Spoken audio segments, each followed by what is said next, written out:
ini saya akan membahas materi yaitu hukum tata negara. Nah, apa sih hukum tata negara itu? Kita masuk pada pengertian hukum tata negara.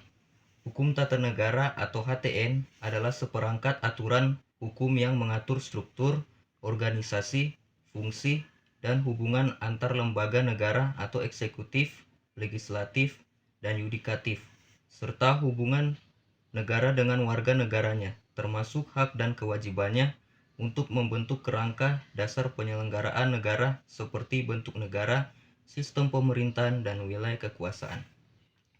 Nah, lanjut di sumber hukum tata negara. Nah, sumber hukum tata negara ini yang termasuk di Indonesia mencakup sumber hukum formil atau tertulis dan material atau tidak tertulis. Sumber hukum tertulis meliputi UUD 1945, ketetapan MPR, undang-undang, peraturan pemerintah, pengganti undang-undang atau Perpu, dan peraturan perundang-undangan lainnya. Sementara itu, sumber hukum tidak tertulis meliputi kebiasaan atau konvensi ketatanegaraan dan pendapat ahli hukum. Sumber hukum tertinggi dari segala sumber hukum di Indonesia adalah Pancasila. Nah, kita lanjut pada asas-asas hukum tata negara di Indonesia. Yang pertama, asas Pancasila menjadi dasar dan ideologi negara, sumber dari segala sumber hukum, mencakup persatuan, keadilan, kerakyatan, dan ketuhanan. Kedua, asas negara kesatuan atau NKRI. Indonesia adalah negara kesatuan berbentuk republik dengan otonomi daerah sebagai wujudnya. Ketiga, asas kedaulatan rakyat atau demokrasi. Kekuasaan tertinggi berada di tangan rakyat yang dijalankan sesuai konstitusi. Yang keempat, asas negara hukum. Pemerintah dan warga negara tunduk pada hukum, bukan kekuasaan semata. 5. Asas pemisahan kekuasaan atau trias politika. Kekuasaan dibagi antara legislatif, eksekutif, dan yudikatif untuk mencegah penyalahgunaan. Nah, kita lanjut pada pengertian hukum tata negara menurut para ahli. Yang pertama, menurut Christian van Vollenhoven, hukum yang mengatur semua masyarakat, hukum atasan dan bawahan menurut tingkatannya, serta menentukan wilayah dan badan-badan dalam lingkungan masyarakat, hukum tersebut beserta fungsi dan kewenangannya. Yang kedua, menurut Paul Scholten, yaitu hukum yang mengatur tata organisasi negara. Dan yang ketiga, menurut J.A. Lodgman, yaitu hukum yang mengatur organisasi negara atau pembentukan jabatan, susunan, pengangkatan, kewajiban, wewenang, dan lain-lain. Nah, kita lanjut pada ciri-ciri utama hukum tata negara. Yang pertama, mengatur organisasi negara, menentukan susunan, struktur, dan alat-alat perlengkapan negara atau lembaga legislatif, eksekutif, dan yudikatif.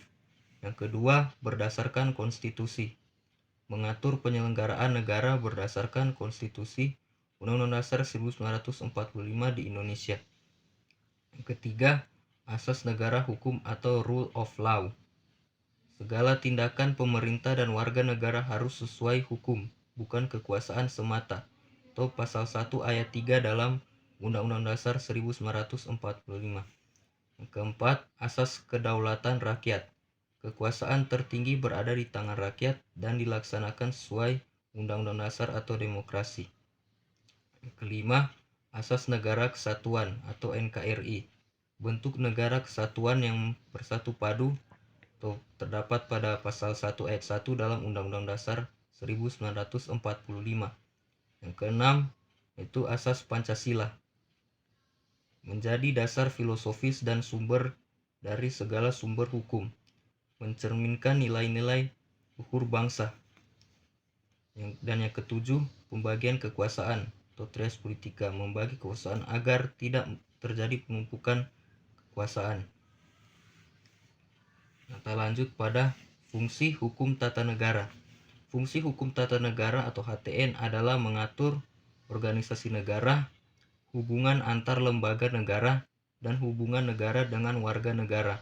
Sementara tujuannya adalah menciptakan ketertiban, keadilan, kepastian hukum, melindungi HAM, dan mewujudkan pemerintahan yang demokratis dan bertanggung jawab.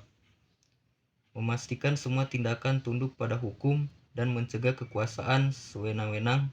Secara ringkas, hukum tata negara adalah fondasi tata kelola negara yang memastikan negara berjalan sesuai konstitusi dan aturan, bukan kekuasaan absolut. Nah, kita masuk pada hubungan antara hukum tata negara dan yang lain. Yaitu hukum tata negara itu adalah mengatur organisasi, kekuasaan, struktur, fungsi, dan hubungan antar lembaga dan negara serta hubungan negara dengan warga negara. Dan menghubung dengan hukum administrasi negara, yaitu menetapkan kerangka atau struktur negara atau lembaga dan wewenang, dan cara kerja lembaga-lembaga tersebut dalam menjalankan tugas sehari-hari.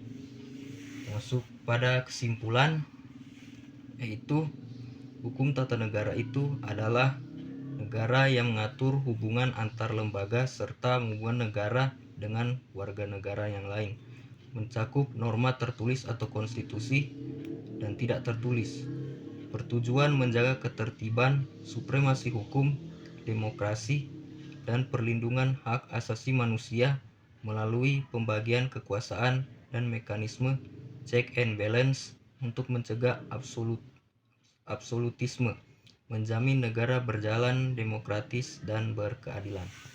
Oke, demikian untuk presentasi materi pada saat ini. Terima kasih dan selamat malam.